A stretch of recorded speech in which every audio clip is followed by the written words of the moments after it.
हम लोग जो टॉपिक्स हमारे चल रहे हैं, जो पिछले टॉपिक के अंदर भी हमने बात की पालतू मछलियों की ग़िज़ा और अफ़ज़ाइश। तो ग़िज़ा का मैंने आपसे पहले भी अर्ज़ की कि डायरेक्ट ताल्लुक है उसकी अफ़ज़ाइश के ऊपर, और हमने देखा कि मुख़्तलिफ़ किस्म की जो मछलियाँ हैं, उनकी क्या डिमांड है। गोश्तखोर मछलियों के जो एनाटॉमी है, उनकी जो मैदा और ख़ुराक की नालियाँ किस तरह की हैं, हाज़मे का निज़ाम किस तरीके से है, और कार्प में जो हैं वो किस तरह की उनका निज़ाम है, उनकी पीएच क्या चलती है, और फिर उसके बाद किस तरह खुराक गोश्तखोर मछलियों को देनी चाहिए। जैसे मैंने पहले भी अर्ज़ की थी कि गोश्तखोर मछलियों को एक दफ़ा ही खुराक दे दी जाती है, जबकि जो हमारी ये जो सब्ज़ी खोर मछलियाँ हैं, इनको वक्फ़े-वक्फ़े से थोड़ी-थोड़ी खुराक दी जाती है, ताकि उनका जो खुराक की नाली है, जो उसकी जो गट है, वो बीच में खाली भी रहे, मुकम्मल भर ना जाए। तो ये जो 3 चीज़ें हम लोगों ने पिछले उसके अंदर डिस्कस की थी, आप लोग उस टॉपिक को दोबारा एक दफ़ा देख लें। हमारा जो उसी से लिंक्ड एक टॉपिक है, वो है ग्रोथ। तो ये जो ग्रोथ है, दूसरे जानवरों की तरह मछली में भी जो खुराक है, इसके 2 अहम काम हैं। अव्वल जिस्म के मुख्तलिफ़ अज़ा के जो निज़ाम-ए-कार है, इसको कायम रखने के लिए, और दोम तामीरी मकासद के लिए। तो इसमें जिस्म के मुख्तलिफ़ हिस्सों की तोड़-फोड़ की मुरम्मत और जिस्म के अज़ा की अफ़ज़ाइश शामिल है। फ़िश फार्मर्स के नुक्ता नज़र से नशो-नुमा का मतलब मछली के साइज़ और वज़न में इज़ाफ़ा है। मछली की अफ़ज़ाइश कई बातों पर मुनहसर होती है। इनमें से कई तो मौरूसी अवामिल हैं, जबकि दूसरे बैरूनी या माहौलियाती। तो जो मौरूसी या अंदरूनी अवामिल में मछली की कुदरती तौर पर नशो-नुमा की रफ़्तार है, खुराक को इस्तेमाल में लाने की इस्तेदाद, बीमारी का मुकाबला करने की अहलियत वग़ैरह। और अगर हम बैरूनी अवामिल की बात करें, तो उसमें दर्जा हरारत, खुराक की ख़ासियत यानी कि उसकी क्या क्वालिटी है, और मिकदार कि कितनी मिकदार में खुराक उसको अवेलेबल है मछली को। पानी के जो केमिकल और फ़िज़िकल प्रॉपर्टीज़ हैं, वो भी इसमें शामिल हैं। फिर रोशनी की कितनी मिकदार है, और कितनी तवालत है उसकी, कि सर्दियों में जैसे कम रोशनी अवेलेबल है, गर्मियों में ज़्यादा रोशनी अवेलेबल है, और उसमें उसकी इंटेंसिटी भी ज़्यादा है गर्मियों में, और सर्दियों की जो रोशनी है उसकी इंटेंसिटी भी थोड़ी कम होती है। और लास्टली तालाब में मछलियों की फ़ी एकड़ तादाद, ये सब कुछ शामिल है। तो मछली की अफ़ज़ाइश में मुख्तलिफ़ जो कवानीन जो कारफ़रमा हैं, वो मंदरजा ज़ेल हैं। नंबर 1, ज़िंदगी को कायम रखने और अफ़ज़ाइश के लिए खुराक की मतलूबा मिकदार का इन्हिसार मछली की हरकत और सकनात और साइज़ पर होता है।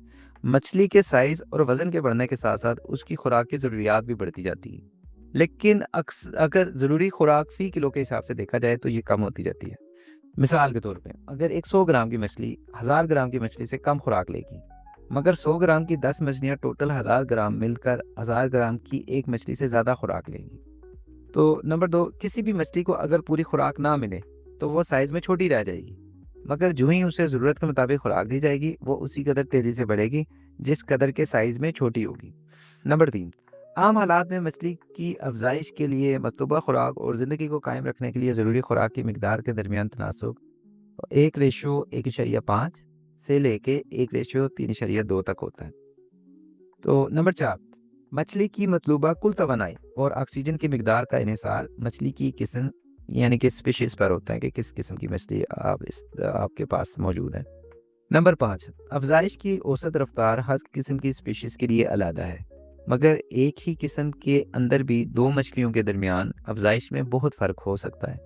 इस बात का इन्हिसार इन मछलियों के बैरूनी या माहौलियाती अवामिल, जिसको हम एनवायरमेंटल फैक्टर्स भी कहते हैं, खुराक लेने और हज़म करने की जो उनकी जेनेटिकल जो उसकी सलाहियत है, उस पर, और जो उसका स्ट्रेन है उस पे होता है, यानी कि किस कबीले से वो ताल्लुक़ रखती है, किस नस्ल से वो उस मछली का ताल्लुक़ है।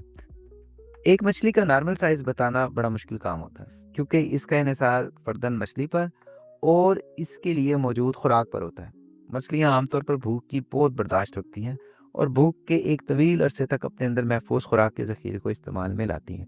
भूख को बर्दाश्त करने में मछली के अंदर मौजूद इस सलाहियत का बड़ा हाथ है, जिससे वो पानी में हलशुदा नामियाती यानी कि ऑर्गेनिक मादों को बिलावास्ता तौर पर गलफड़ों यानी कि गिल्स के ज़रिए आहिस्ता-आहिस्ता खून में जज़ब करती रहती हैं। इस तरह मछलियाँ अपने आप को ज़िंदा रखने में कामयाब रहती हैं।